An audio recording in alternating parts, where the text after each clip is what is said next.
Olá, sejam todos muito bem-vindos a mais uma edição do Tech Talk. Hoje eu estou aqui com o Rodrigo Ventura, da 88i.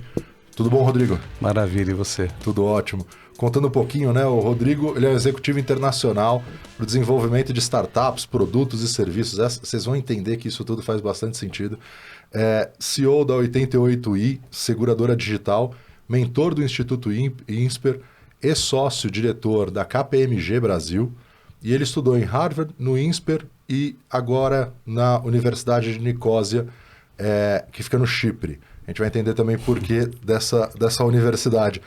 Ele tem um vasto currículo e experiência profissional absolutamente enriquecedor. Eu estava conversando com ele aqui no off e, enfim, ele estava contando um pouquinho do como as coisas estão se desdobrando no mercado, em tecnologia, em negócios. E quase que a gente não começa, a gente está 1 hora conversando aqui. Verdade. Bem-vindo, Rodrigo. Obrigado por ter topado. Um prazer, um privilégio, uma honra. Que isso. Rodrigo, me conta um pouquinho, como que você foi parar no mercado de seguros? Como que você entra? Você tem mais de 20 anos dentro desse mercado, né? Uhum. Mas como que você entra? Qual foi a sua primeira experiência? Por onde foi? Engraçado, essa é a primeira vez que me perguntam isso, né? Como é que eu fui chegar no mercado. Eu começo, na verdade, com a Redcar, trabalhando com cartão de crédito, política, procedimento, administração de risco, fraude, né? E a partir disso, então, vou para o Itaú. E no Itaú começo a fazer bancassurance e começo a me envolver com seguros no Itaú naquele momento. Aí, do Itaú, tive uma experiência muito bacana, mas no final da história, fazendo um projeto fantástico, ganhei um troféu joinha. Tem muito troféu desse por aí. Nossa, aí com esse troféu joinha, eu falei, bom, vou vender seguro. Aí virei corretor de seguros. Corretor pastinha, vendendo seguro de vida, previdência privada, venda consultiva, sola de sapato, né? Sofri bastante porque não tinha internet e se vira, vai lá. Putz, isso daí era 2003, 2004. Tá. Não em seguros, um monte né? de proposta, isso, tal, tudo ia no pra papel. companhia. Aí fazia todo o assessment, perguntava da vida da pessoa, dos filhos, do orçamento da família, enfim, levava para a companhia, desenhava uma proposta, voltava com um plano de previdência e vida junto e tal. Foi ótimo para valorizar o corretor, né, e ver o trabalho que é isso, né, a arte que é vender. Legal. Aí entrei no HSBC, na força de vendas lá do HSBC. E aí acabei virando um regional ali. E estava com várias agências, né? E aí, putz, o negócio começou a crescer e eu falei, bom, quero ser expatriado no HSBC. No HSBC você atuava com seguro também? Sim, na força de vendas lá, fazendo a venda consultiva e tal. Primeiro estava eu SA, e depois entrei na seguradora, né, para trabalhar ali com um time que chamava FEV, né, a força de vendas do HSBC, que tinha um modelo bem legal, parecido com o que é Prudential, né, MetLife, nas vendas consultivas e tal, e tendo a seguradora ali junto. Bom, aí eu queria fazer carreira internacional, fui estudar mandarim, porque era o Hong Kong, Shanghai Bank of China, né? E acaba que eu sou...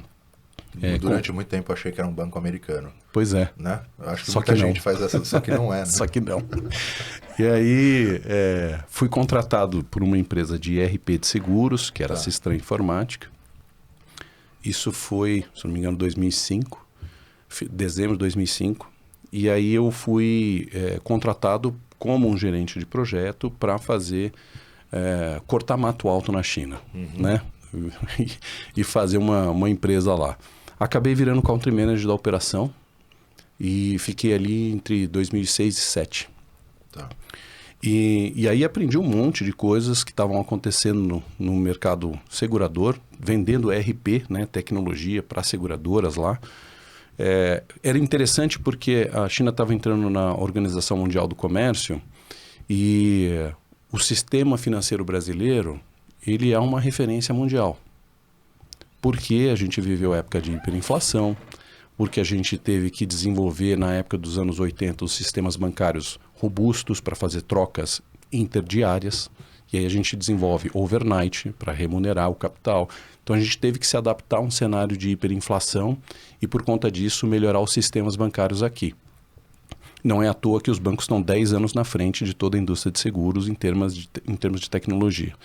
Muito bem. E aí, quando você olha para a China versus outros países do mundo, os Estados Unidos, você tem lá 54 unidades da federação, cada uma delas com um Federal Reserve e cada uma delas com uma SUSEP diferente. Sim. Então, não serve de modelo para um país continental como a China, nem tampouco a Europa. Então, a melhor proxy de país com tamanho continental e com um sistema único bancário e de seguros era o Brasil. E aí vou eu lá cortar o mato na China. Né? E aí, por sorte também, era um momento que o fenômeno fintech estava começando a acontecer lá. Né? Esses pagamentos com QR Code, esse fenômeno, boom de explosão de fintechs que depois veio, né, para o Brasil, e também a gente viu o que trouxe de inclusão de novas pessoas que tiveram acesso a serviços financeiros. O melhor exemplo é o seguinte: empregado doméstico em casa você tinha que pagar com dinheiro cash. Uhum. Hoje você faz um Pix. Sim. Isso significa inclusão financeira. Sim. As pessoas passaram a ter acesso à conta bancária, com isso, acesso a crédito. E aí veja, né, nos pilares da indústria financeira, investimentos, empréstimos, seguros, destes 3 pilares, os 2 primeiros já foram transformados pelo digital. O último deles é seguros, que está acontecendo agora. Né? Então, nessa história, né, de China, ali eu vi a primeira seguradora digital do mundo, que foi a ZhongAn, né, investida pela Ping An, maior seguradora do mundo, pelo Tencent, dona do WeChat, equivalente do WhatsApp, e pelo Alibaba, dona do Alipay. Só. E aí eles estavam fazendo distribuição massiva de seguros digitais em ambientes massivos digitais. Como que era o mercado de seguros na China até esse momento? Até esse momento era um mercado totalmente baseado em papel. Tá. Não havia sistemas financeiros para fazer depósito em conta. Então os corretores recebiam em dinheiro e levavam o dinheiro físico para a seguradora, né, para fazer o pagamento da pólice e dar início. Existe a figura do corretor lá também? Existe a figura do corretor, e assim, a gente está falando de alguns milhões de corretores, né? Então, no país de bilhão, são milhões de corretores que tem lá. E que começou a haver uma simbiose, né, e uma sinergia entre a figura do corretor fazendo o papel físico, tá, mas alavancando os negócios para ele para o mundo digital. E nessa alavancagem para o mundo digital que a gente estava conversando, né, tem múltiplos caminhos acontecendo. Então, tem um caminho que é o do corretor que se torna um influenciador e que faz a sua voz ser ouvida através do meio digital. E junto com ele cria essa estrutura da corretora digital e com os prepostos embaixo dele para escalar. Existe a situação do live commerce, né? Sim. E existe a situação do afinidade digital. E aí o corretor, fazendo um relacionamento B2B dele da empresa, ele, no final da história, ele habilita um B2B2C via um super app para alcançar milhões de pessoas via o meio digital. Então, essa inclusão e impressionante salto quântico que a China deu de zero sistema bancário, pagamento em cash, não existia cartão de crédito, e eles pularam o cartão de crédito direto para o QR Code. Então, Caramba. Hoje é só QR Code lá, né? Então, eles... Eu entrei, inclusive, no site de uma seguradora chinesa, não vou saber qual. Eu achei muito interessante que, assim, o site, o web para desktop, para acesso em browser, ele era só QR Codes, vários. E aí cada QR Code que eu lia, eu ia para um aplicativo ou para uma experiência dentro daquele aplicativo. Ou seja, ele é mobile first mesmo. Assim, ele é totalmente pensado para você ter a sua jornada a partir de um celular. Quase que o site funciona como um outdoor, né? Ele existe, mas ele existe para cumprir só esse papel de te direcionar para um uso mobile, né? Isso. Esse rompimento que eles tiveram, assim, esse pulo da tecnologia, da zero tecnologia para uma tecnologia que hoje é de ponta, quanto tempo isso levou? Isso levou menos de 10 anos. É impressionante. De zero para do nada. Nem o cartão de crédito para digital total, mobile first, QR Code, troca peer-to-peer. O Rodrigo, a gente estava conversando aqui antes, né? E ele tem uma... Eu pensei em apresentar ele como poeta também, né? Depois ele fala a poesia dele. Mas ele explica muito bem as coisas. Então, eu até vou, em alguns momentos, te pedir para explicar um pouco dos termos que a gente falar. Então, tá bom. Por exemplo, Super App. O que é um Super App? É um aplicativo... o que é exatamente? Né? Como que define? Conceito para o Super App é você pensar que o seu aplicativo tem um único app, mais nada. E todas as necessidades do seu dia a dia e tudo que você faz com centenas de aplicativos viraram um só. Então, exemplo. No seu celular você só tem um aplicativo. Só tem um que você precisa. Tá tudo ali. Então, eu vou chamar um Uber. Tá dentro do aplicativo. Eu vou comprar uma passagem aérea. Tá lá dentro. Eu vou mandar uma mensagem do WhatsApp. É o mesmo aplicativo. Eu vou fazer uma transferência financeira.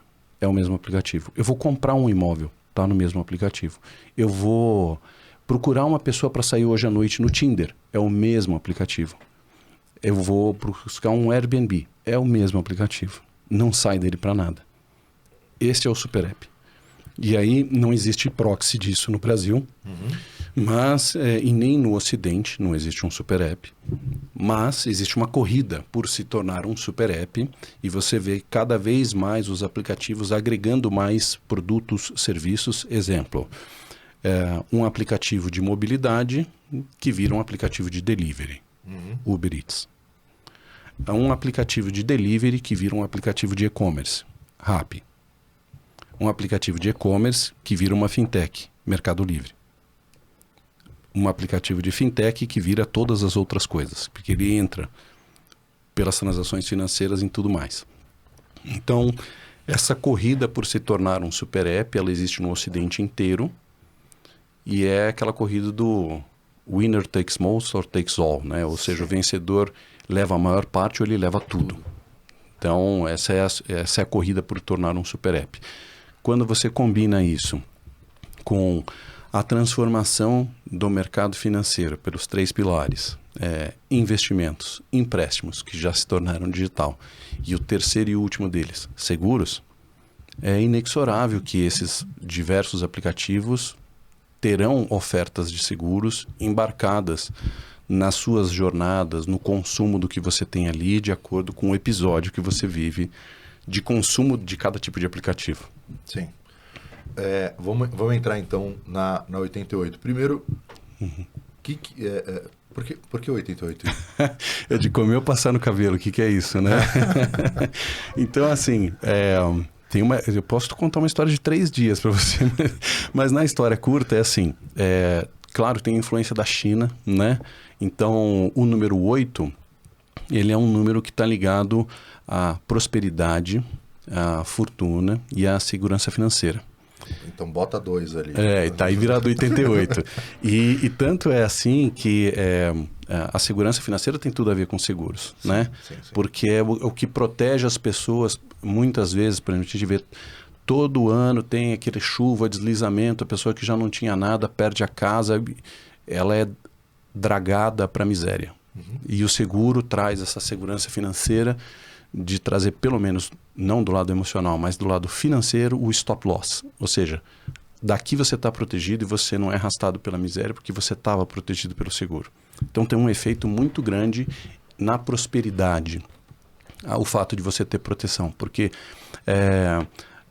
eventos vão ocorrer durante a vida, os mais diversos, né? E se você tiver como se proteger disso, você se capacita para uma prosperidade financeira e as pessoas não se dão conta o quanto o seguro é importante nesta jornada de longo prazo, né? Bom, então, até me perdi onde é que eu estava com você, mas... Explicando do 88. Do 88 mas isso. Pegando um gancho disso que você falou, eu vi uma vez uma palestra de um executivo da Zurich, e ele estava falando, cara, na Suíça, quando uma filha ou filho compra alguma coisa, conquista alguma coisa, o melhor presente que o familiar dá, e é normalmente os pais que dão, é uma apólice de seguro. Porque é o que você falou, assim, daqui é daqui para cima, daqui para baixo eu não vou ter, eu estou garantido desse ponto. E ele conta que quando ele chegou no Brasil, ele perguntou, o exemplo que ele dava era de uma lavanderia. E aí quando ele chega no Brasil, ele perguntou, e você tem seguro? Ela falou, do quê? Não tem ideia nem do que ela pode ter. E tem uma porrada de seguro que dá para ter na lavanderia, né? Então, é interessante enxergar o seguro dessa forma, né? Como uma proteção para os momentos adversos da vida que vão acontecer, né? E é interessante que a Suíça é um dos países mais ricos do mundo, né? Por que será, por exemplo? Né? Esse é um dos motivos. Mas voltando na história do 88, assim, então, o chinês, ele lê de cima para baixo. Tá. Nós lemos da esquerda para a direita. E no ler de cima para baixo, o número 8 em chinês se fala ba, mas ele é escrito assim, né? Como se fossem duas perninhas abertas aqui em cima. Faz assim, aberto aqui e aberto aqui embaixo. E aí, como eles leem nesse sentido, aqui em cima é mais estreito e o seu futuro, ele é mais amplo, ele é mais próspero. Por isso... Legal. E aí, diferente de nós ocidentais, que a gente combina letras para produzir um som, para o chinês não é o som, é a imagem que tem significado, é um pictograma. Então, ele vê a imagem e a combinação de imagens combinam diferentes significados. Tá. Não é o que a gente escuta para combinar letras e montar uma palavra. Então, esse símbolo para eles é um símbolo que está ligado a fortuna, prosperidade, segurança financeira, um futuro que ele é mais próspero do que o hoje, que é mais estreito. Legal. Então, isso é tão forte para eles que telefones celulares com o número 8, placas de carro, o andar, eles são mais caros por conta da energia ligada ao Feng Shui, que está com o número 8. E o 8º andar normalmente é mais caro que a cobertura. Só não é mais caro a cobertura se a cobertura for o 88º andar. E aí você tem alguns dos prédios mais altos do mundo que de propósito terminam com 88 andares. Então você tem o Hong Kong International Financial Center, que é um prédio que parece um barbeador, onde é a torre do HSBC em Hong Kong. Você tem em Xangai o Jinmao Tower, 88 andares também. Um que é mais comum para a gente nos filmes, as Torres Petronas, que estão em Kuala Lumpur, na Malásia, as Torres Gêmeas ali, 88 andares também. Então, na Ásia inteira, vários prédios de propósito terminam com 88 andares por causa disso. Que incrível. Então, e aí, a abertura dos Jogos Olímpicos da China, dia 8/8/2008, às 8h08, por conta do número 8. É o lucky number para eles, né? O número da sorte. Sim. Então, tem esse pedaço. Mas, o 88i, o i é o corpinho da borboleta, né? Então, o 88 lembra uma borboleta que é um símbolo de transformação. Transformação do mercado de seguros. Porque a borboleta, ela nasce uma larva, vira uma borboleta e voa. Ela se transforma. Sim. E aqui a gente está falando dessa transformação do mercado para o ambiente digital. A borboleta também é um símbolo de libertação, porque ela rompe um casulo. E aqui a gente rompe as algemas do mercado de segurador para te dar liberdade de escolha. Você escolher cobertura, o que te interessa, o que não interessa, você personaliza o produto do seu jeito. Se você virar na horizontal, o 88 ele vira o infinito. Sim. O duplo infinito, nas duas direções. Aquilo que é muito pequeno, o átomo, e aquilo que é muito grande, o cosmos. Então a gente está falando do nanoseguro episódico embarcado no tecido da vida cotidiana. Essa poesia. Essa é a poesia. E do outro lado, o seguro que vale em escala global. Fantástico. E na tecnologia, quando você encaixa na horizontal um 8 com o outro, ele lembra uma corrente. Uma corrente de informação, de blocos de informação que vem de internet das coisas, que vem da telemetria, que vem do Big Data, que vem de mídia social. E esses blocos de informação formam o blockchain, tecnologia base, que a gente imagina que tem uma seguradora 100% digital. Incrível, incrível. E o que vocês se propõem a fazer? Assim, por que você quis dar esse passo? Assim, eu até pela explicação, né, da 88, do porquê, né, do 88, a China foi transformadora para você, né? Total. Foi romper com talvez muitos dos paradigmas que você tinha de como fazer, aí sou eu que estou interpretando a lógica da sequência da transformação digital que a gente tanto fala, né? Não, para fazer a transformação digital, você primeiro tem que passar por essa etapa, por aquela. E, pô, você contou a história de uma transformação digital, um rompimento digital, né? Você pegar o nada e transformar ele no estado da arte. No estado da arte. O que de melhor existe hoje que a gente consegue fazer? Como que tudo isso se organiza para você criar uma seguradora, né? Ou até antes do Sandbox, mas o que vocês quiseram fazer a partir disso? A gente está pulando várias etapas aí, né? Mas, vamos por tudo. Assim, eu tive primeiro, né, a oportunidade de, eu brinco, passar por sala de estar, lavanderia e cozinha. Então, eu fui área de negócio uns 10 anos e depois eu fui TI operações mais 11. Até bater a crise dos 40 e falar, estou emburrecendo no mercado de seguros. Preciso sair. Acho que tem vários que estão assistindo a gente, que estão frustrados aonde estão, porque é toda vez mais do mesmo, não tem inovação, não tem foco no cliente. Aí você se sente, né? Peraí, qual que é a diferença que eu estou fazendo no mundo? Estou aqui fazendo o quê? Crise dos 40. Sim. Né? Estou aqui fazendo o quê? Essa é uma pergunta inquietante que eu acho que é importante a gente sempre fazer, né? Talvez aos 40 ela tenha um peso ainda maior. Tem, acho que você questiona tudo da vida, tudo, né? O que você fez, qual legado você está construindo, o que você vai deixar, teve algum significado a vida aqui, enfim, eu questionei tudo. Mas aí eu falei, bom, eu preciso aprender coisas novas, né? E eu abandono o mercado de seguros. Aí eu era um diretor estatutário, fui trabalhar como um gerente sênior com Telecom, na DirecTV Sky. E acaba que dessa experiência sou abduzido pela KPMG e viro sócio lá do time de tecnologia, IT Advisory, trabalhando com Cloud Computing e com blockchain. E aí eu aprendi coisas novas, bate lata com utilities, com logística, e de repente eu caí na Zurich Seguros de novo, lá para falar de resseguro com blockchain. E aquele foi um momento que eu falei, peraí, essa indústria eu conheço um pouquinho, 20 e alguma coisa anos nessa indústria, né? E para mim, foi aquele momento eureka, né? De, peraí, a gente está falando de uma indústria da confiança, que é a indústria de seguros, sim, com um protocolo de confiança, que é a tecnologia do blockchain. Peraí, estou ficando louco? Que negócio que é esse? Preciso validar um conceito. Aí eu me inscrevo num hackathon, que era o Startup Weekend Blockchain Techstars, patrocinado pelo Google e pelo Techstars, que era o braço de inovação do Barclays, da Inglaterra, né?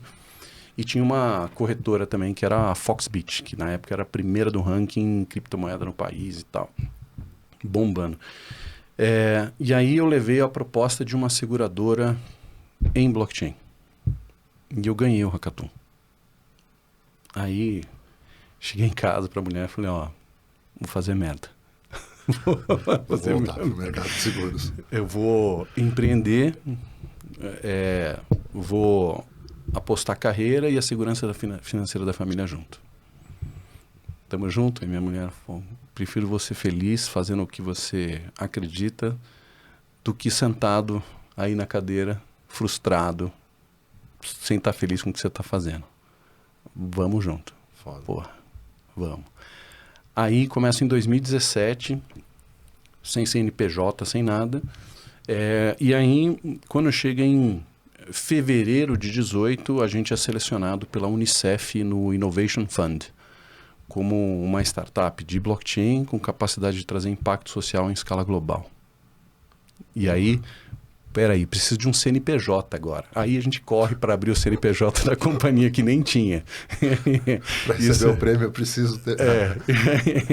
E aí a gente, em março de 18, abre o CNPJ, de fato, entra no Innovation Fund e acaba se tornando fornecedor das Nações Unidas, oficialmente falando. Pô, que legal. Porra. Né? E aí, porque, assim, na raiz da história, nesse momento de transição, eu tive uma experiência como cliente de seguros, que foi horrível. Então, né, eu tinha passado área de negócio, TI, operação, tinha conhecido a cadeia de valor, tinha tido a oportunidade de trabalhar em outros países também e tal. Mas aí eu passei uma experiência como cliente que foi horrível. Eu estava realizando um sonho que era Vital e sua moto, né? Estava indo para a Patagônia de moto, eu e Deus, na garupa, e sofri um acidente, caí. Vocês estavam em turma, não? Não, absolutamente estava só? eu e Deus na garupa.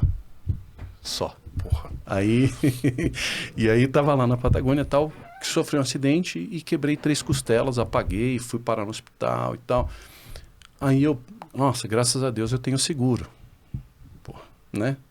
E aí liguei pro corretor e tal e de repente sumiu. Como assim tal? Aí liga pra galera do motoclube, pede apoio, porque comprava com o meu corretor e tal. Aí o corretor liga. Então, não tem cobertura. Oi? Como assim não tem cobertura, né? Não, é porque tá lá na letrinha miúda da seguradora, da sua pólice e tal, que você só tem a cobertura até 400 quilômetros além fronteira. E você tá a 5.500 quilômetros além fronteira. Aí eu falei assim, cara, mas qual foi a parte do que eu declarei por escrito antes de contratar o seguro, que eu estava indo para Ushuaia? Não ficou claro. Porque eu disse o que eu ia fazer na largada. Eu agi de boa fé.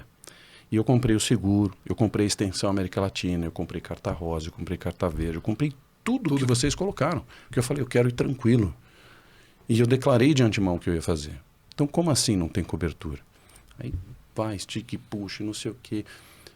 Eu na cama do hospital usando o telefone celular do médico para resolver a parada do seguro. Cara, medonha a experiência. Aí eu falei, ninguém mais pode passar por isso. Não tem que ser assim. Tem que ser simples, intuitivo e digital. O cliente não tem que provar que ele é inocente. Porque ele comprou da seguradora, pensando no mercado financeiro, uma opção. Sim. E o exercício da opção é no momento do sinistro. E o sinistro era verdadeiro. Né? Ninguém escolhe sofrer um acidente. Então, por conta disso, as coisas toda declaração havia acontecido, eu já conhecia o mercado. Eu falei, cara, isso daí não vai ficar desse jeito. E aí eu boto na cabeça que eu ia mudar o game. Naquela época, não existia a oportunidade de um sandbox. Uhum. Existia a oportunidade de fazer uma insurtech. E aí, eu tinha acabado de sair da Singularity University. E de lá, o pessoal pensava o seguinte, peraí, como é que a gente resolve problemas que têm escala global? Essa é a premissa, né? Essa é a primeira premissa. E de lá, eu saí com a missão, no dia 1 da concepção da companhia, como é que eu vou proteger 1 bilhão de pessoas? Para fazer 1 bilhão de pessoas, peraí, a gente não tem população aqui para isso. Então, na raiz, tinha que ser um negócio que pudesse ter escala global. Então, para poder ter escala global, numa indústria altamente regulada, Como é que a gente ia fazer? Ia ter que pedir autorização em cada país? E aí vem uma tecnologia que atropela qualquer regulação. Qualquer fronteira. Qualquer fronteira, qualquer banco central, não tem freio. Blockchain. Aí, a partir disso, né, a gente começa, peraí, isso aqui dá para confiar? Isso aqui é auditável? Isso aqui tem rastreabilidade? Sim, sim e sim. Evoluindo um pouco mais, né, nessa história. Quando a gente está falando de um ambiente digital, né, hoje quem nunca, né, compre da China e você vai lá, Shopee.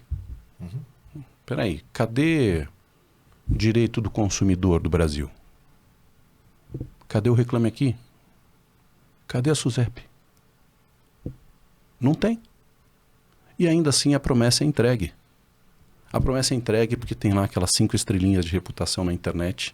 Que vale muito mais do que... Que vale muito mais do que qualquer outra coisa. Sim, e que sim. faz com que o fornecedor continue mantendo a promessa e outros clientes continuem comprando. Sim. Isso é muito maior. Então, é a reputação. A mesma coisa do Uber, né? O motorista que está bem ranqueado no Uber ou não. Até o consumidor do outro lado, o motorista olha, peraí, esse cara é um chato ou não? Vou pegar esse cara. Esse cara E tem, né? Funciona. Então, veja que para isso, não é a regulação que está fazendo o diferencial. Sim. É a promessa sendo entregue. Ok. Aí a gente vai para o ambiente... É um acordo entre as partes, né? Isso. Facilitado pelo digital. Facilitado pelo digital. Ela pode ser por uma avaliação, por uma reputação que está em jogo ali, pode ser por um valor, pode ser por qualquer coisa, mas é um acordo entre elas que aquilo importa. Né? Só fazendo uma pausa. Talvez você já vai explicar, mas eu queria, no começo, quando eu estava conversando com o Rodrigo, eu falei que talvez uma das maiores, tem algumas tecnologias, como a gente tem ouvido falar de metaverso e tudo mais, que o primeiro momento para a maior parte das pessoas é você criar um bloqueio contra aquilo. Você fala, isso é besteira, sei lá o que é isso, não me interessa. Não... E eu acho que com algumas pessoas pode acontecer isso também quando a gente fala em criptomoeda, Bitcoin, Ethereum, qualquer uma das criptos, e também quando a gente fala de blockchain, de NFT, ou todas essas tecnologias descentralizadas. O que eu queria pedir é que a gente, nesse momento, evite isso, justamente para que a gente possa aprender o que é. Então, esqueça as preocupações que você tem do dia a dia, do tipo, isso vai disruptar meu negócio, onde que eu fico nisso. Eu acho que o primeiro passo é a gente ter a compreensão do que de fato é o negócio. Depois a gente se preocupa com como a gente faz que esse negócio seja vantajoso. Feito o disclaimer, o que é o blockchain? Como que se define o blockchain? Por que isso muda o mundo? Vamos lá. Então, eu vou definir para depois voltar na história do porquê que eu fui para essa tecnologia. Né? Então, assim, o blockchain, traduzindo em português, tradução livre, é uma cadeia de blocos. Tá? E cadeia de blocos porque são blocos de transações. Imagina que você tem ali um grande livro contábil. Tá. E você não tem no livro contábil entradas e saídas? Então eu transferi para você R$100, aí você pegou, fez uma outra transação e você está fazendo, por exemplo, você só recebeu 100. Você pode fazer uma transação de 1.000? Não, saldo negativo 900, não dá. Então isso faz com que você tenha conhecimento de crédito, né, capacidade financeira, ao ter esses livros de registros, por exemplo, como o extrato do seu banco. Tá? Então, isso é uma tecnologia que permite que a gente faça transações em escala global, assim, numa visão reduzida do que o seu banco tem do seu saldo bancário, que a gente tivesse isso com o mundo inteiro conectado. Perfeito. Um grande livro contábil global. E ali você não tem uma única empresa centralizadora e dona única da verdade. Então, o dono da verdade é a maioria. Somos todos nós o dono da verdade. Então, quando a gente faz uma transação, essa transação, então, ela passa por um processo de validação e daí, então, ela é escriturada. E uma vez escriturada, ela é auditável, ela é verificável por qualquer um em qualquer lugar. E você tem essa segurança de força computacional e consumo de energia elétrica que torna isso imutável ou impossível de fraudar. Tá. Por quê? Porque o custo de modificar, alterar uma informação enquanto a rede continua evoluindo, com mais transações que estão acontecendo no dia a dia e sendo registradas, significa que eu tenho que voltar no tempo, alterar a informação e vir acelerando todos os registros da cadeia inteira mais rápido do que a rede global de computadores, consumindo mais energia e com mais poder computacional. Por isso é impossível fraudar, alterar a informação que está neste livro de registro. Tá. E o interessante é que qualquer um pode participar da rede. Você não precisa da autorização de ninguém. Qualquer um pode ser um livro caixa disso, né? Qualquer um pode ser um registrador e qualquer um pode transacionar. A rede ela é não permissionada, ou seja, ninguém tem que te autorizar a entrar nela. Você entra se quiser. Ela é livre de fronteiras, livre de barreiras, ela tem escala global e nenhum governo consegue impedir isso.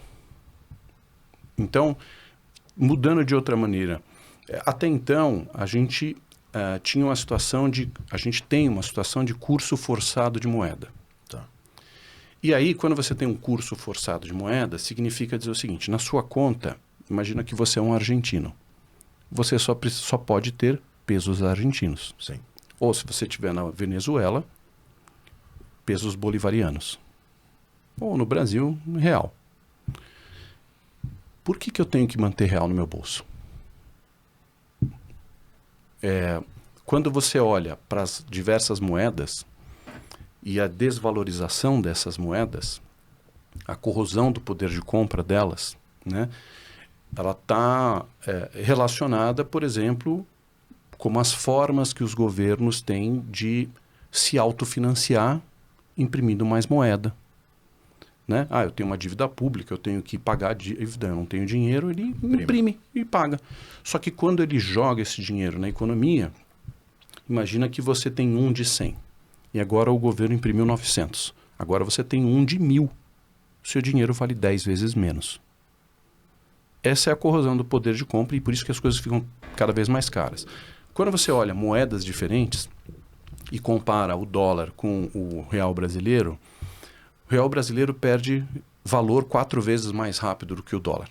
É simples, olha na história, quanto depreciou o dólar. Em 100 anos, depreciou 94% do seu valor, o dólar americano. Quando você olha para o real, nos últimos 27 anos, ele perdeu 98% do seu valor. Então, isso porque o real foi de 94 para cá. Então, a velocidade com que se perde dinheiro, essa corrosão do poder de compra, ela é imposta para você pelo curso único da moeda. Uhum. Você não pode ter a conta em dólar, por exemplo. É justo com você que está trabalhando, ralando, não poder defender o seu poder de compra, se proteger? Daí existe uma saída. A saída antes era ter dólar, mas agora existe uma saída digital. São moedas digitais, né? E aí, você não precisa ser tudo, mas você pode ter uma parte dos seus ativos líquidos e inconfiscáveis que ninguém vai conseguir justiça tomar de você, ou um bloqueio de sanções impedir outro país de transacionar na rede do SWIFT, fazendo as trocas internacionais. Sim, como na Rússia. Exemplo. Então, veja que até numa escala de país isso também funciona, né? Sim. Então, só por isso já é interessante você entender como é que funciona a diversificação. Bom, dado que você tem ali uma forma, então, de transacionar que ela ultrapassa qualquer regulação, não tem nenhum governo que segura isso. Porque não tem uma autoridade única, uma única empresa para ser atacada. Não tem um dono. Então, você não tem um alvo. Não tem como atacar isso.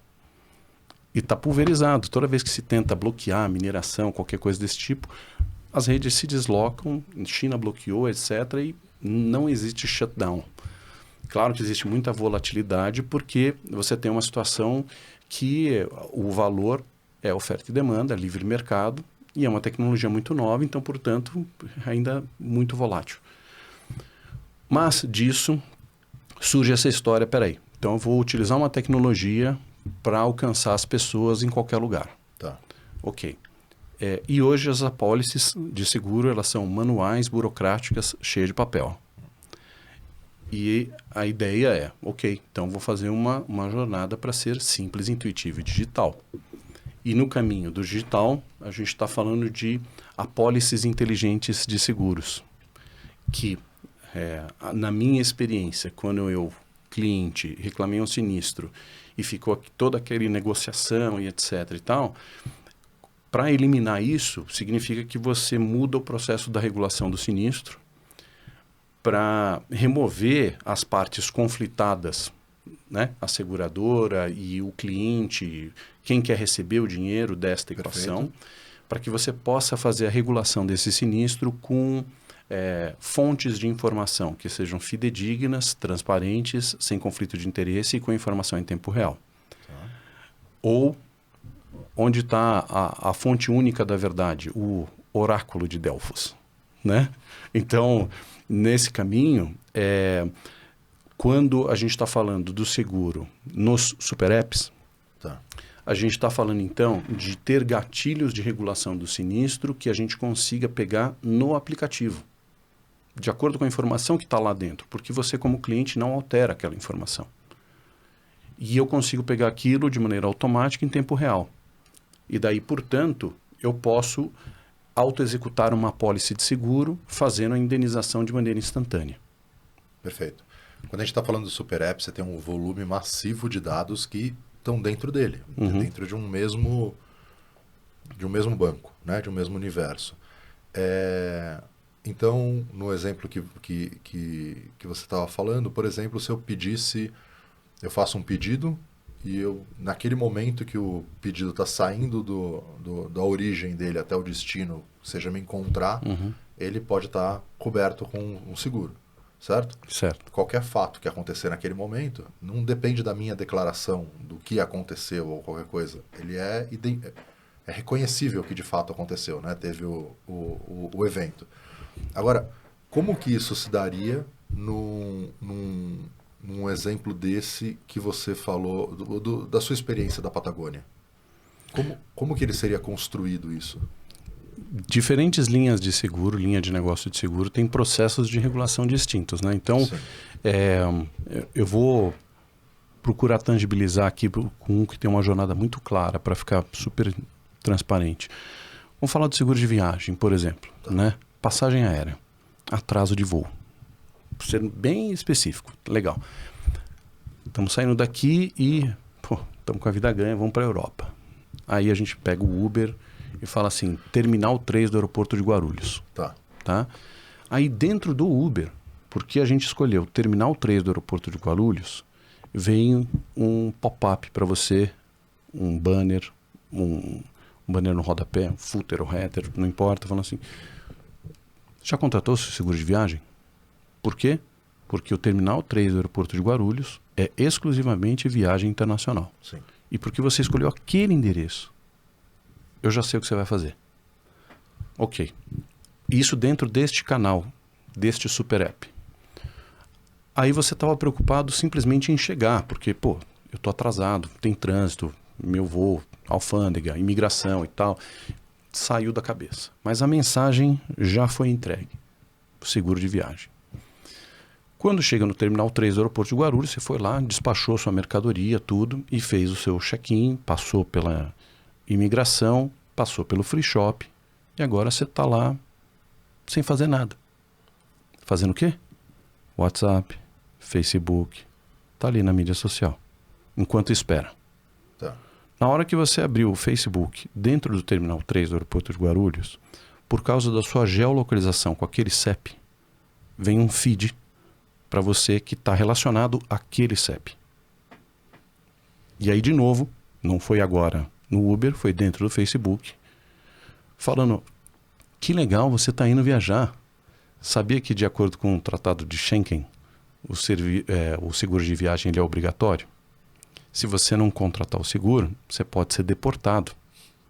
Custa só R$50. Compra agora. Aí você, porra, segunda vez, né, meu? Eu já tinha recebido a mensagem lá atrás. Estou recebendo de novo. Isso é uma mensagem para mim. Eu tenho que fazer alguma coisa. Aí você, pum, foi lá e clicou. Entrou na jornada transacional da seguradora. Aí quando você entra na jornada transacional, você só pede uma informação. Qual que é o número do seu bilhete de viagem? Aí você vai lá. Perfeito. Número do bilhete de viagem. Legal. Aí eu já sei o seu nome. Eu já sei qual é o voo, origem, destino, hora de decolagem, aterrissagem e o assento que você está.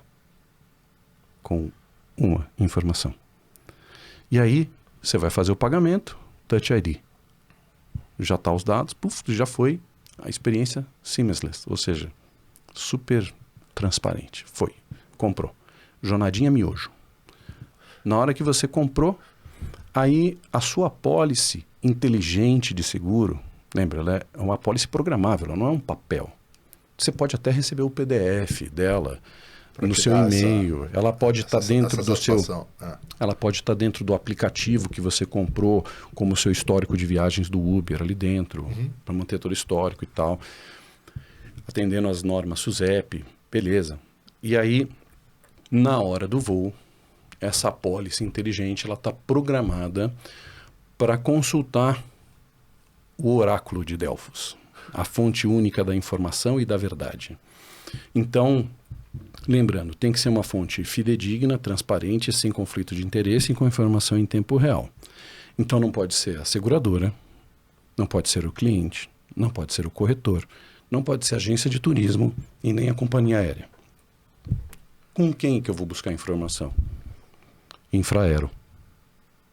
Infraero tem informação fidedigna, transparente, sem conflito de interesse e em tempo real. Perfeito. E aí a sua apólice está programada naquela hora do voo para pingar a Infraero e perguntar 1 e 0. Está atrasado ou está no horário? Atrasado.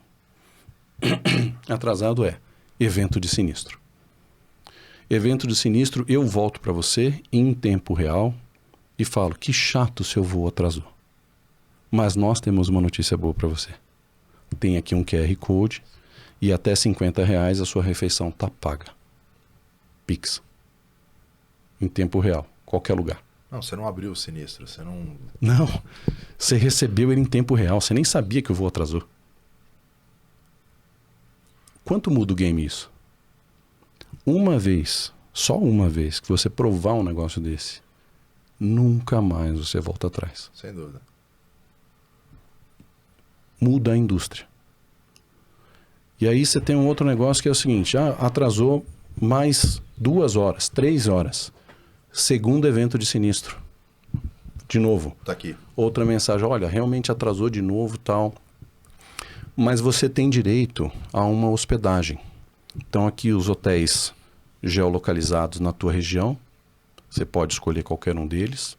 E o seu traslado entre o hotel e o aeroporto, você pode pegar um Uber 99, tá pago. Uau! Experiência incrível, Incrível. sem atrito, sem nada. Nada. E você recebendo o seu direito da opção que você contratou como seguro, sem fricção, sem letrinha miúda, sem mais. Muda tudo. Muda tudo. E aí quando a gente fala em ser absolutamente escalável,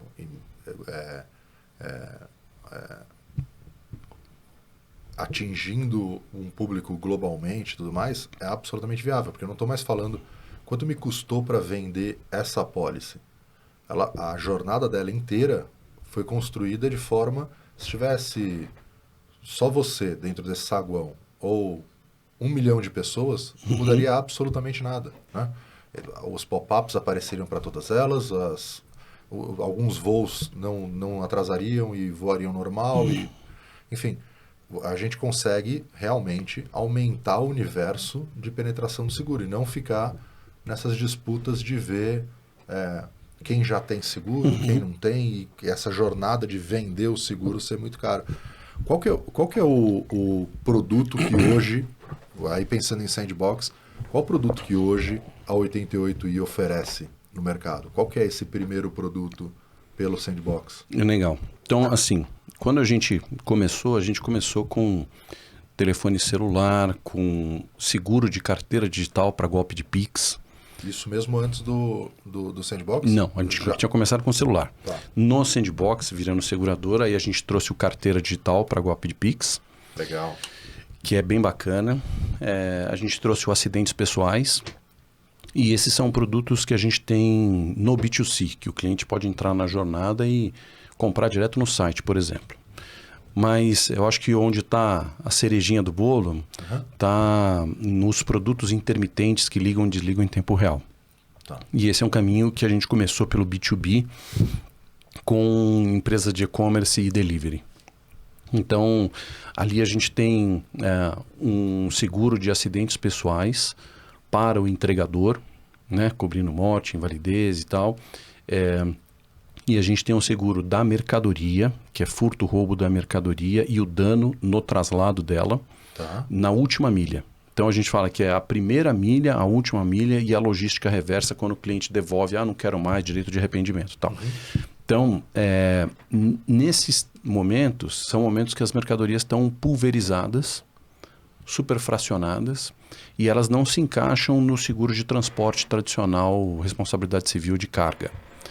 Porque precisa de um transportador com registro na NTT, e a nossa realidade aqui hoje é um entregador de aplicativo. Perfeito. E você precisa de uma averbação de carga, um conhecimento de transporte, quando aqui você só tem um ID de mercadoria no app. Então a lógica é totalmente diferente, o seguro não se encaixa, é uma realidade, existe uma demanda nesse nicho, e a gente tanto tem o diferencial do produto, que está atuando nesse segmento e que não existe cobertura correlata no mercado segurador, como também a gente tem um diferencial de tecnologia para ligar e desligar em tempo real. Então, a gente estava falando que assim, não é o on-demand, né, que você tem que pensar, agora eu tenho que ligar o seguro, agora eu tenho que desligar o seguro, porque isso é muito chato.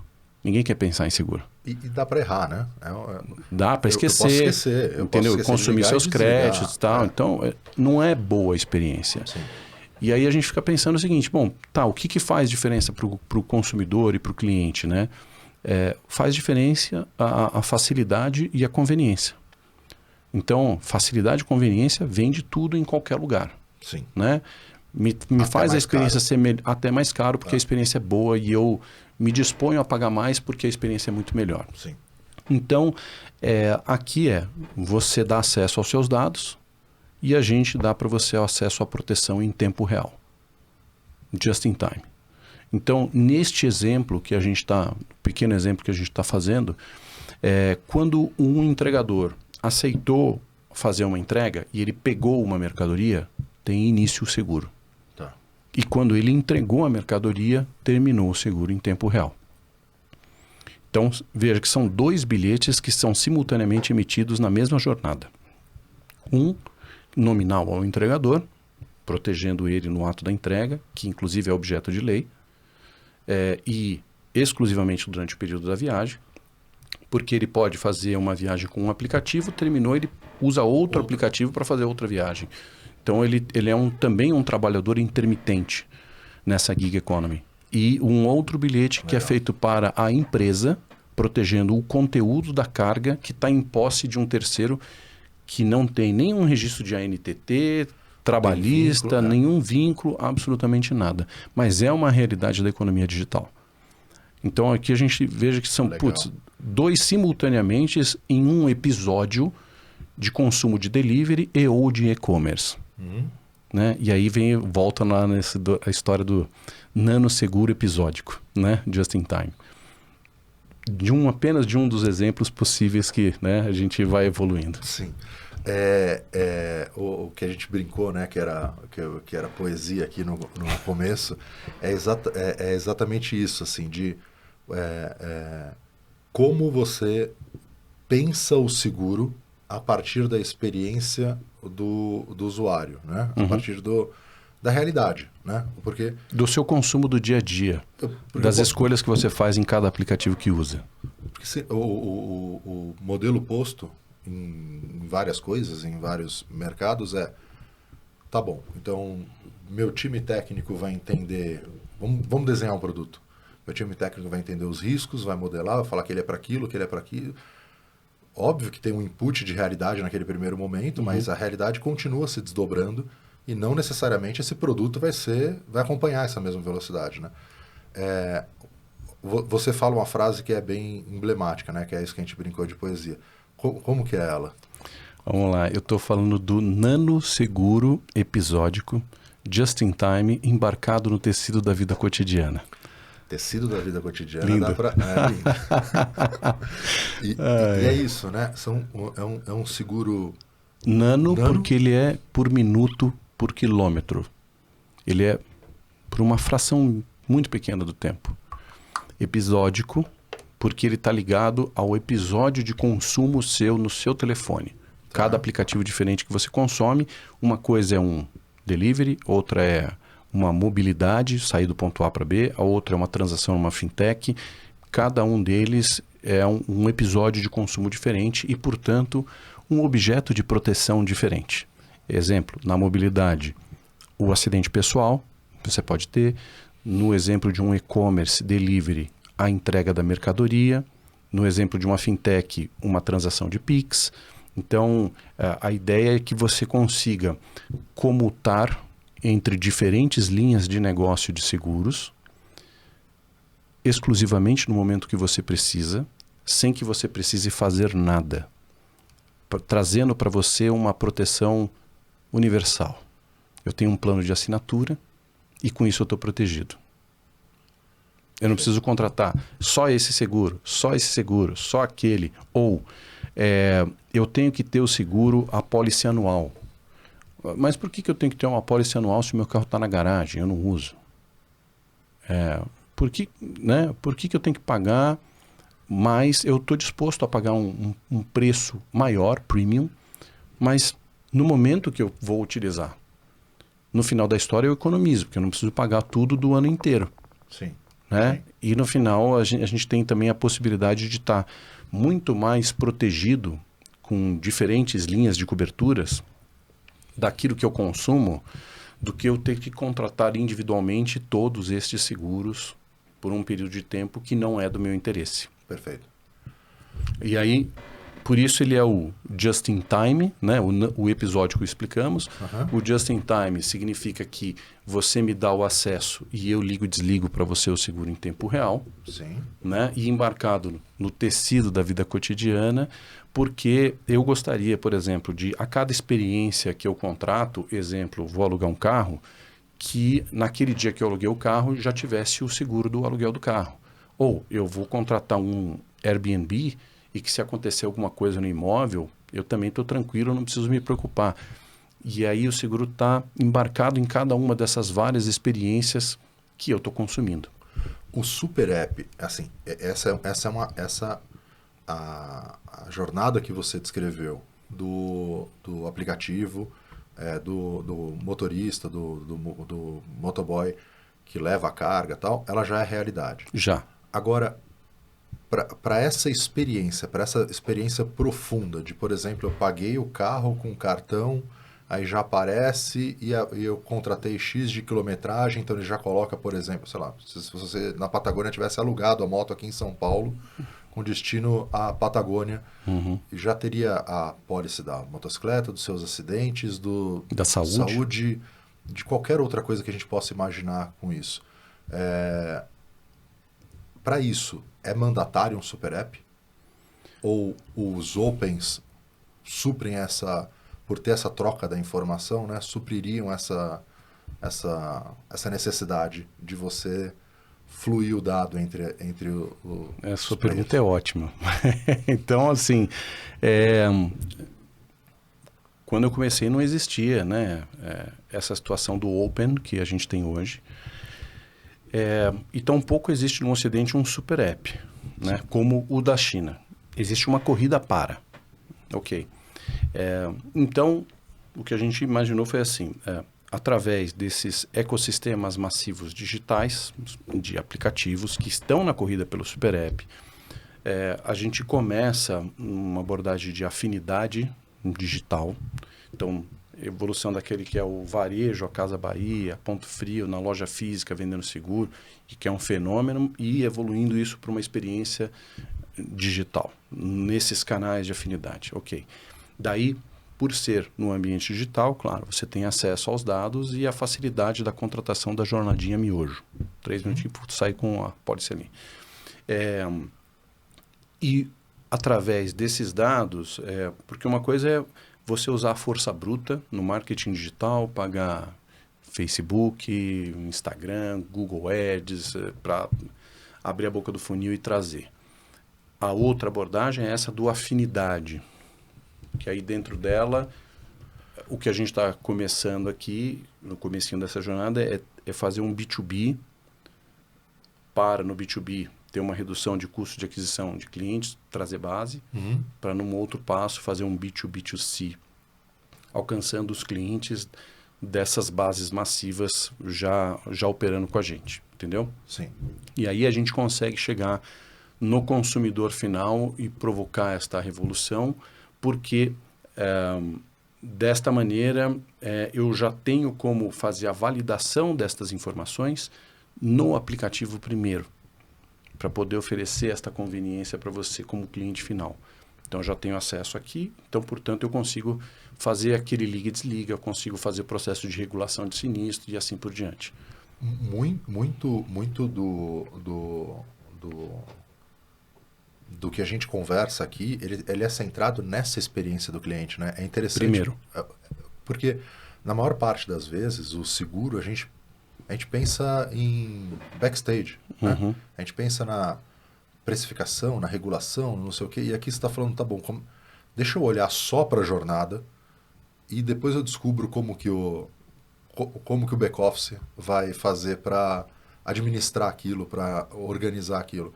Eu acho que essa mudança de ponto de vista, ela é bem interessante quando a gente está falando de ampliar o mercado, né? Então, bom, você quer ampliar o mercado baseado no que as empresas querem fazer ou baseado no que as pessoas querem comprar ou vai ser uma boa experiência? Então, acho que essa talvez seja uma das grandes mudanças.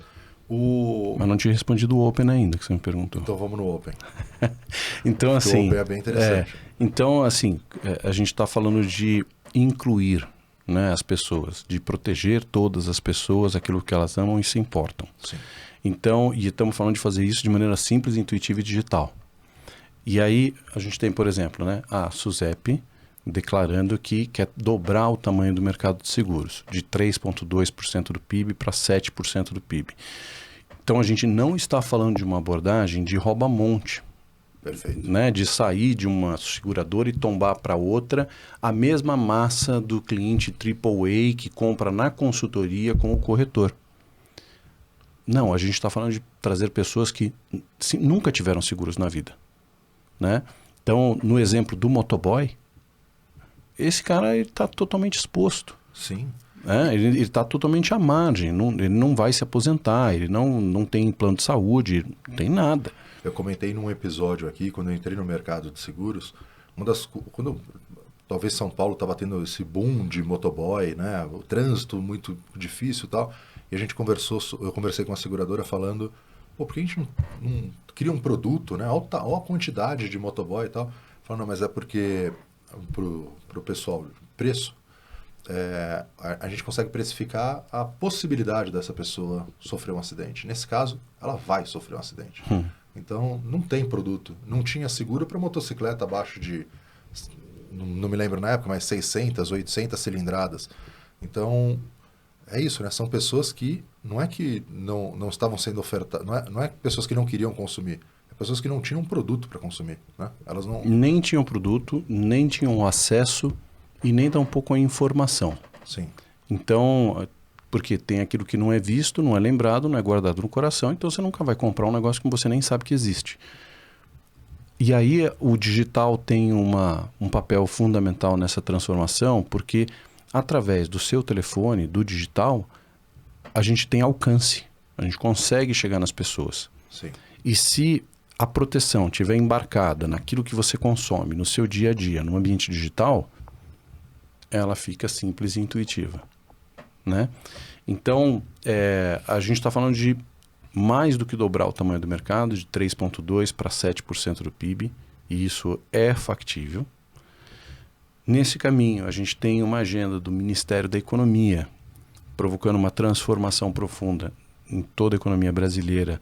Primeiro, sincronizando o sandbox regulatório do Bacen, da CVM e da SUSEP, onde a gente está falando desde as contas digitais, a possibilidade do brasileiro ter contas em dólar nos Estados Unidos, investir lá fora, de criptomoeda, de tokenização de ativos e, finalmente, em seguros, na SUSEP também o sandbox regulatório.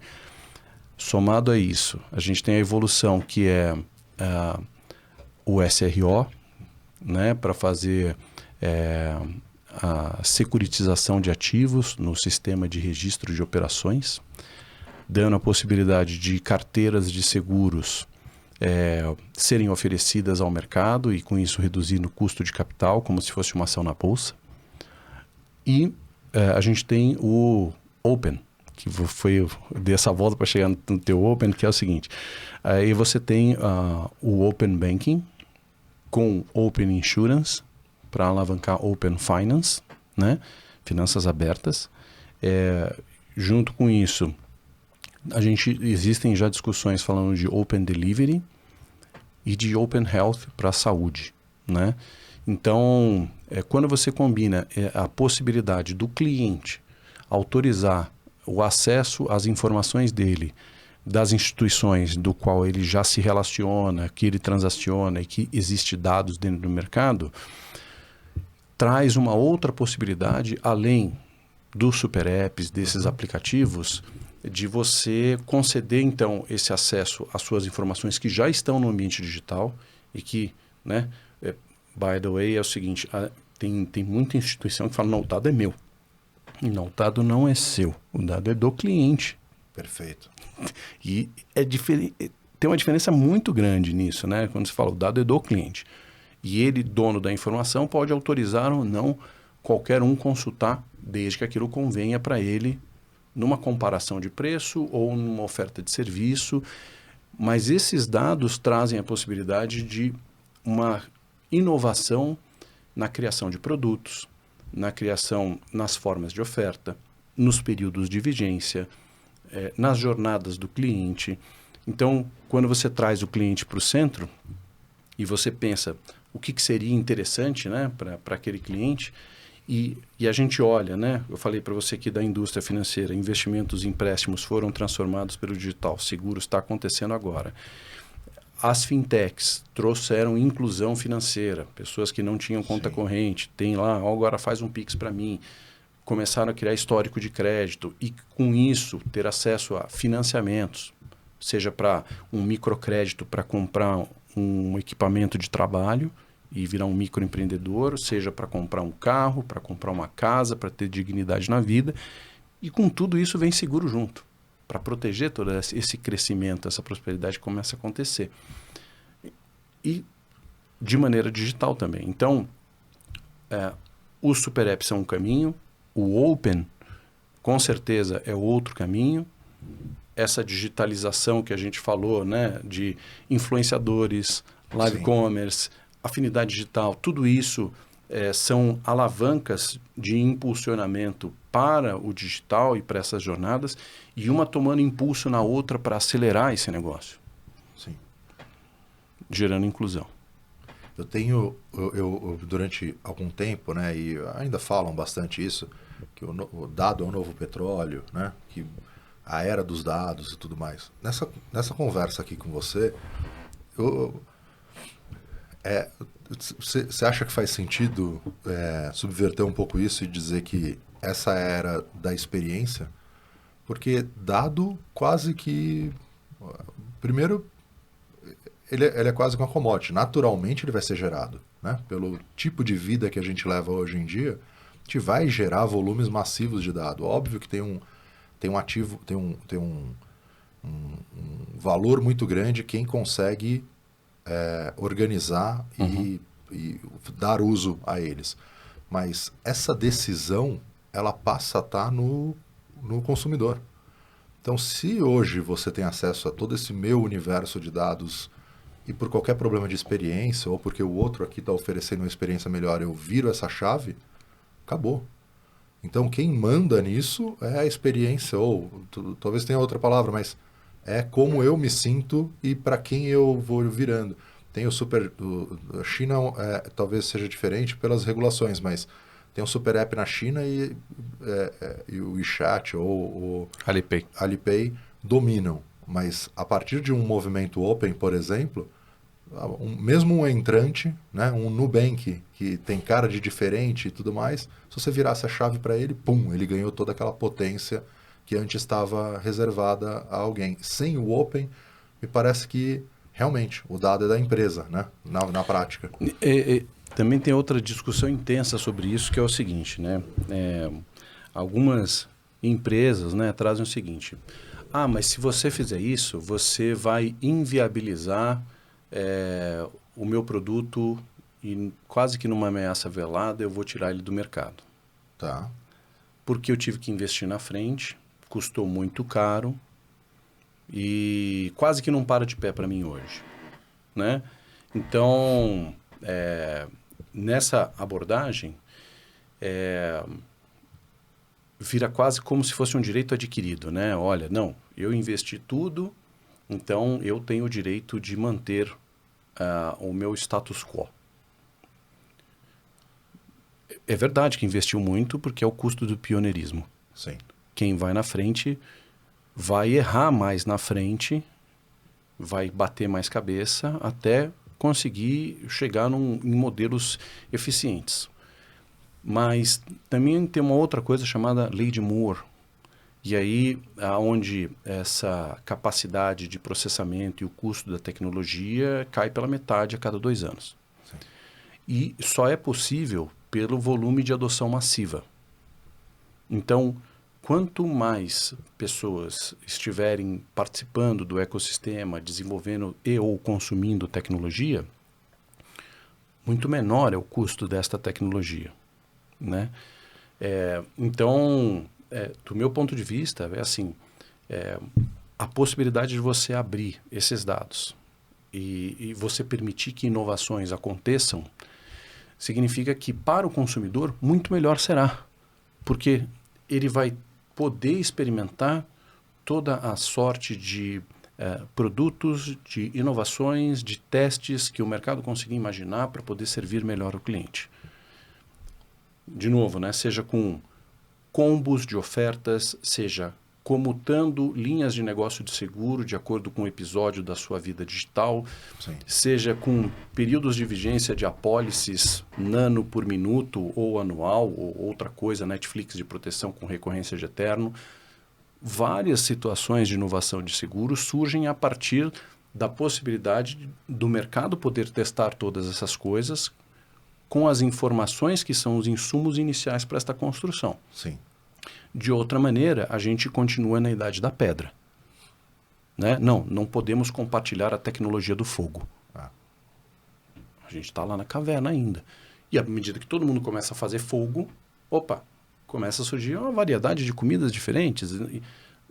A mesma coisa com tecnologia hoje, com os dados abertos, levando a gente para essa inovação que, certeza, vai beneficiar o cliente na ponta. Sim. E vai incluir, assim como o exemplo das fintechs aconteceram, vão incluir pessoas no mercado de seguros que hoje estão à margem do mercado de seguros. Você comentou quantos corretores tem na China. É claro que a gente está falando... Milhões e milhões. Então, é interessante isso que você está falando, porque assim, talvez quem lidera um mercado seja mais defensivo, mas isso naturalmente faz com que a inovação não aconteça. Né? Claro que existem líderes de mercado com a capacidade de inovação que se autopressionam para isso, né? Como a Apple, por exemplo, que continua num ritmo que é interessante. Agora, a defesa, né? Nesse exemplo que você deu, a defesa é o calcanhar de Aquiles, né? Então, eu investi muito e por isso eu tenho direito a isso, mas é justamente isso que faz com que não tenha o incentivo a inovar. E se a gente quer dobrar um mercado, o mínimo que a gente tem que fazer é olhar para quem está consumindo, né? Para como a gente faz para as pessoas Eu vou consumirem dar mais. um outro exemplo muito bacana. Você falou de Apple. Aham. A Apple, o que ela pegou e fez? Ela no ramo de saúde, para trazer um pouquinho para a nossa área aqui. Tá. Ela criou um SDK, né? Que o SDK é um Software Development Kit, ou seja, um kit de desenvolvimento de software base. Esse é o SDK. E a partir desse Apple Health Kit, que ela, né, o kit de desenvolvimento de aplicativos de saúde Apple, ela libera isso para o mundo testar todas as variáveis que o mundo conseguir imaginar a partir daquele SDK. Uhum. E aí surgem fitness trackers, avaliadores e comparadores de biorritmo, saúde, pressão sanguínea, diabetes, ou seja, uma explosão cambriana de inovação ligada à saúde digital. Sim. Né? E aí, o que a Apple faz? O mundo cria em cima disso e aqueles que acertam a mão na solução, na atração, na adoção, a Apple vai lá e agora eu compro. E ela só está comprando os tiros certos. Sim. Só aquilo que deu certo. Mas quantas outras tentativas o mundo exerceu para que uma desse certo? Sim. Só que ela não pagou esse financiamento. O que pagou isso foi o mercado tentando, né, na livre competição, alcançar sua luz no sol, né? E aí, aquele que dá certo, ela, vai lá e pega. Então, assim, esse medo que as seguradoras tradicionais têm, etc. e tal, a mesma coisa pode acontecer. Cara, deixa o universo mostrar o que, de fato, faz sentido. E se for o caso, você vai lá e abraça. Entendeu? Conversando uma vez com um executivo de companhia, tinham perguntado para ele numa entrevista... Deixa eu só fazer uma colocação rapidinho. Lembra da história do blockchain, de chegar em 1 bilhão de pessoas? Lembro. Então, a seguradora inteira vira um SDK. Sim. Sim. Não só a policy vira uma policy inteligente, autoprogramável e executável, mas a seguradora inteira vira um insurance kit. Para o mundo inteiro testar tudo em cima da plataforma. Com todas as possibilidades de regulação, com todo aquele pacote, né? Todos os motores que isso demanda. E ele perguntou foi perguntado se ele não tinha medo das insurtechs, né? Porque a Sandbox, estão surgindo várias ideias. Tal. Ele falou, cara, eu acho que é um momento mais... conversa, né? Por isso que eu não estou revelando... Acho que é um momento mais interessante. Tal, assiste os episódios anteriores. Porque... não foi aqui, foi em off. Ótimo momento, tal, não sei o quê. Principalmente porque a que der mais certo, a gente pode comprar. E é isso, né? É uma lógica saudável a todos. Porque às vezes tem um corretor que tem uma ideia fantástica, o filho de um corretor que não quer nem trabalhar no mercado de seguros, que acha um saco, mas tem 1 milhão de críticas ao como deveria ser o mercado de seguros, e saber que existe esse caminho da luz é interessante, né? Porque aí sim você tem um incentivo. Contrário a mercados que você fala, bom, ele vai lá e apaga todo mundo que tenta se destacar. Sufoca, né? Sufoca. Então eu acho que é um momento muito interessante. Mas aí pra gente caminhar, eu acho que a gente pode... Se você topar, a gente pode desdobrar em outros episódios. Vamos. Mas uma pergunta que eu queria te fazer antes da gente caminhar aqui para as perguntas finais. Dentro dessa lógica de SDK e tudo mais, vocês têm lá a solução de vocês. Eu estou perguntando porque a gente conversou um pouco sobre isso. Hoje, dentro da lógica de vocês também auxiliam companhias a fazerem essa mudança ou permitirem colocar produtos numa jornada nova, uma jornada diferente? Sim. Então, bom, a gente nasceu como uma insurtech E no exemplo da ZhongAn, da China, que é uma seguradora e ao mesmo tempo fornece tecnologia para outras seguradoras lá no Sudoeste Asiático, a gente tem algumas seguradoras parceiras já hoje. Legal. Por exemplo, a Gazin com garantia estendida, a gente tem Alfa Seguradora, a gente tem Star. Então, são seguradoras que são parceiras da 88 e a gente já opera em conjunto. Legal, legal. Então, sim, a gente pode ajudar a seguradora que está naquele espaguete de centenas de sistemas diferentes a construir um barramento de uma tecnologia única para ela integrar diferentes BUs, unidades de negócio, de vida, de RE e de outros produtos, com os canais de afinidade num padrão, com gateway, com cobrança, com recorrência, de cartão, de Pix. Então a gente tem diferente dos RPs que ficaram, vamos dizer assim, da porta para dentro, a gente desenvolveu um fronting muito forte para poder ir para a afinidade digital. Perfeito.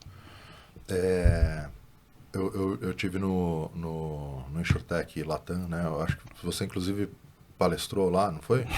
Acho que sim, né? Sim, algumas vezes. Uma das conversas, um dos painéis, perguntaram assim, qual tinha fornecedor de tecnologia para seguradora, tinha banco digital que está usando seguro, tinha players diferentes, assim, né? De momentos diferentes, né? E falaram, qual que é a maior dificuldade? Aí um deles respondeu e todos concordaram que é conectar com os produtos da seguradora. Então, esse talvez, quando a gente fala em dobrar mercado, em qualquer coisa assim, a gente não está falando na capacidade de distribuição necessariamente, a gente não está falando na capacidade de venda, na vontade de consumir, de nada disso. A gente, em alguns momentos, para alguns produtos, a gente está falando na capacidade de modelar produtos e entregar eles para que eles sejam distribuídos. Então, esse trabalho que vocês desenvolvem de poder criar esse barramento, eu acho que eu gosto muito e eu vejo que é realmente transformador para várias dessas seguradoras, né? A gente já fez trabalho com algumas delas, com a Zurich, que você mencionou, e esse é o tipo de jogar junto que eu acho que faz muito sentido para a nossa indústria, né? Que é potencializar ainda mais. Então, a gente tem canais de distribuição bem estabelecidos que podem funcionar, a gente tem players com capacidade de criação de jornadas digitais muito boas, a gente tem companhias com a capacidade absurda de tornar esses produtos, modelar e tornar esses produtos absolutamente rentáveis. Então, essa conexão entre todos eles é o que, de fato, pode transformar esse mercado, né? Rodrigo, aí a gente vai para o nosso papo final aqui, né? Para umas perguntas finais. Eu brinco que, assim, como a gente, nessa temporada, está trazendo o pessoal que é dona de companhia, né? É outro patamar. São as perguntas que a gente brinca para as pessoas te conhecerem. Então, muitas pessoas já devem ter te visto falar em eventos, em painéis e tudo mais. E eu acho que são as perguntas que, no final das contas, tiram toda essa nossa bagagem e aquele negócio do dia a dia, né? O Rodrigo em casa, né? O que para você, um lugar inesquecível, qual que foi? Patagônia. Patagônia? Mesmo com esse acidente? Incrível. Voltaria sem pensar. Talvez principalmente por causa do acidente. Não, foi maravilhoso. Você já voltou para lá depois? Não. Ainda não. Estou planejando ir com a família agora. Legal, legal. E um momento marcante? Tem vários. Momento que minha mulher me disse que eu ia ser pai. Então junto aqui com um sonho realizado, talvez, né? Com certeza. Você tem um filho? Tem um casal. Um casal? Um casal com 11 e 12 anos de idade. Qual o nome? Enzo e Sofia. Pô, que legal. Legal. Tô na minha primeira filha, 2 anos e meio. É incrível, né? É transformador. Um sonho a ser realizado? Alcançar esse bilhão de pessoas e protegê-las. Aquele sonho que você saiu lá da Singularity. Exatamente. E um livro? Blockchain Revolution. quem que é? Você lembra ou não? Don Tapscott. Tá. Vou atrás. Um filme. Matrix. Certeza. Certeza. Lógico. Um ídolo. Senna. Legal. E tem alguma frase que te define, que você lembra sempre, que te acompanha? Nanoseguro episódico just in time, embarcado no tecido da vida cotidiana. Isso é maravilhoso, realmente. É muito bom. A primeira vez que ele falou, a gente estava no off aqui, eu falei, eu vou ali vou ali refletir sobre essa frase. E a gente tem um quadro que no primeira temporada eu perguntava muito assim, quais seguros você tem? Você tem muitos seguros e tal? Porque frequentemente a gente que trabalha com alguma coisa, né, a velha frase, né, do Casa de Ferreiro Espeto de Pau, tem menos do que poderia ter. Mas nesse daqui a gente mudou para perguntar se você já acionou o seu seguro. Já. Você contou desse seu episódio, que é bem marcante e transformador, né?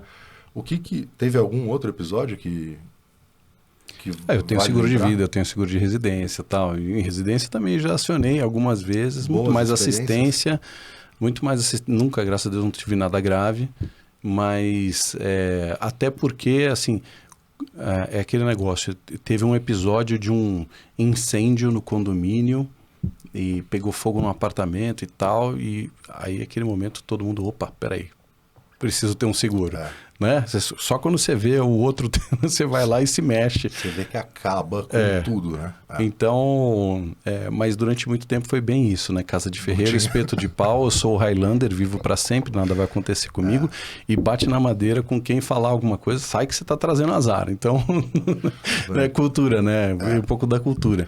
Mas a gente começa a perceber que, principalmente acho que o evento de quando você tem filhos, né?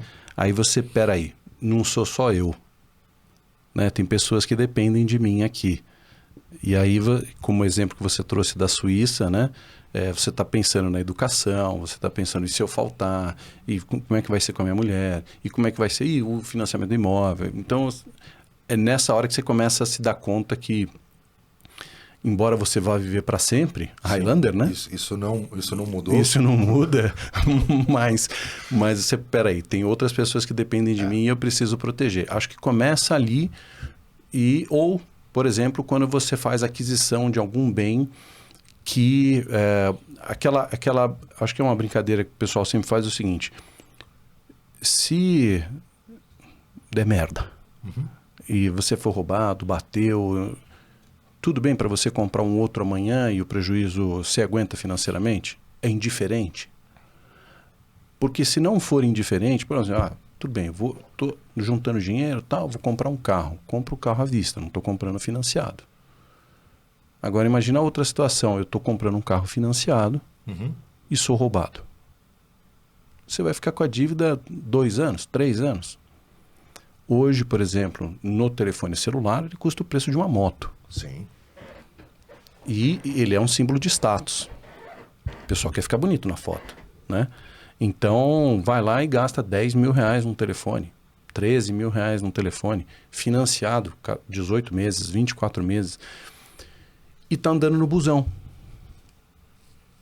né? Dando bobeira, com o telefone no ônibus e tal, ou seja, tá ainda mais exposto a uma situação de um crime. Sim. Então, se para você...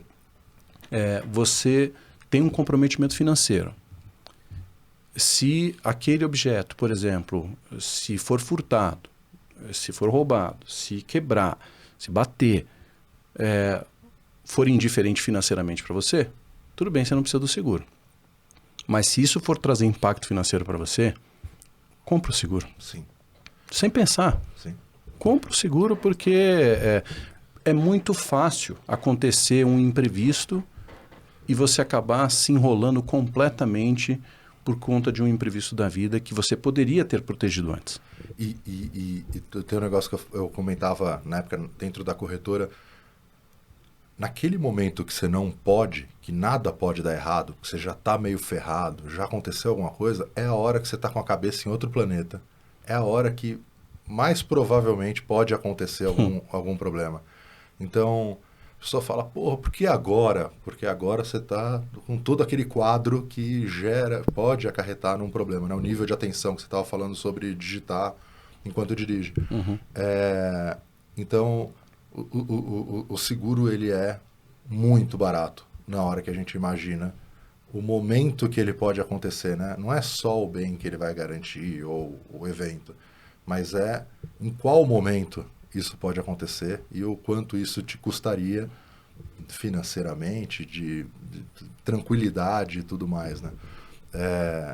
O que eu acho muito interessante nesse papo, Rodrigo, com você e com algumas pessoas de InsurTech é o quão apaixonados são pelo mercado, né? Assim, são pessoas que não se contentam em não mudar o mercado, né? Tem isso como desejo profundo, né? Eu acho que isso é uma marca forte de quem está tentando fazer as coisas diferentes, né?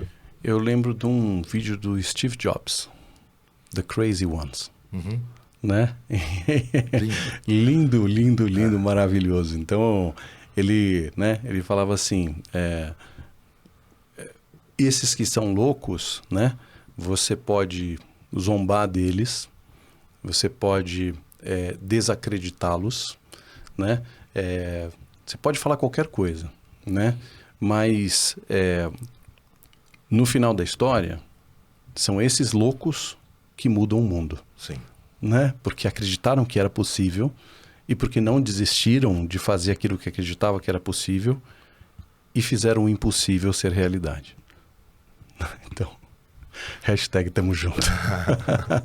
Muito bom. Rodrigo, muito obrigado pelo papo, por ter vindo aqui, né? O tempo que você está aqui com a gente, batendo esse papo. Procurem a 88i, procurem o Rodrigo. Você usa mais LinkedIn, Instagram? Onde o pessoal consegue falar com você? Meu LinkedIn está entupido. Entupido de mensagem, né? Não.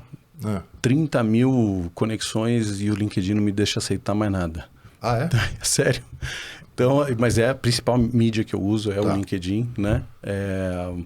Fora isso, por e-mail, por WhatsApp, enfim, LinkedIn entupiu. Procurem ele pelo LinkedIn. Você usa Instagram, não? Não uso Instagram, não. Procurem o Rodrigo pelo LinkedIn. Eu tenho Instagram, mas 88i, não é? E troquem ideia com ele, enfim, painéis que ele tiver. Tem vários vídeos dele muito bons. No meu LinkedIn tem o WhatsApp, hashtag fica a dica. Tem. Dá para vir direto pelo LinkedIn no meu WhatsApp. Ousado. Então, tá lá, busque o WhatsApp do Rodrigo, fala com ele. Tem vários vídeos interessantes que ele explica bastante sobre blockchain, sobre a jornada dele e da 88i. E, cara, obrigado, parabéns. Um prazer. Eu acho incrível a gente tá num momento como esse da indústria de seguros. Eu acho que tem bastante coisa para a gente olhar talvez esse episódio daqui a alguns anos e ver o quanto disso já se tornou realidade. Valeu. Vamos fazer isso junto. Vamos. Bem. Obrigado, pessoal. Até a próxima. Deixa o like, curtir, pacote completo aqui. Valeu. Curte, comenta, compartilha. Curte, comenta e compartilha, então. Valeu, pessoal. Valeu.